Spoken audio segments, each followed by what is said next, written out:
ఈ రోజు సంక్రాంతికి పట్టణాల నుంచి అందరూ పల్లెల్లోకి వస్తున్నారు. కానీ పల్లెలలో ఏ రైతు ముఖంలో కూడా సంతోషం లేదు. ఎందుకంటే ఏ పంటకు కూడా రేటు లేదు. ఒకనొక సందర్భంలో మా నందికొట్కూరు నియోజకవర్గంలో మొక్కజొన్న కొనుగోలు కేంద్రాలు పెట్టాడు జగన్ సార్. పెడితే ఐకేపీ సెంటర్ల ద్వారా, సొసైటీల ద్వారా, మార్కెట్ యార్డు ద్వారా కొన్ని వందల లారీలతో మేము కొనుగోలు చేసినాం మొక్కజొన్నని.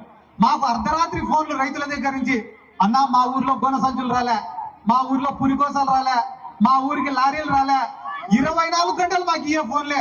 ఒక తెలుగుదేశం వాడు వచ్చినాడు, దేనికన్నా మీరు ఇంత ఇబ్బంది పెడతారు, అదే మా గవర్నమెంట్ ఉంటే కన్నా ఇంత ఇబ్బంది పడాల్సిన అవసరం లే, మేము చాలా నీట్ గా డీల్ చేస్తాం దీన్ని అన్నాడు. ఒరే, ఇన్ని టన్నుల మేము కొంటాం మొక్కజొన్న, మేమే సేఫ్ గా డీల్ చేయలేకుండా నువ్వు ఎట్లా డీల్ చేస్తావురా అంటే, మాకు ఓటేస్తే చెప్తామన్నా మేము అన్నాడు. సరేలే అని మా ఊరోళ్ళు నమ్మి టీడీపీ ఓటేసినారు. చూసాం ఎట్టకుంటాడో వీడు మొక్కజొన్న, బాగా డీల్ చేస్తా అన్నాడు, బాగా డీల్ చేస్తా అన్నాడు అని.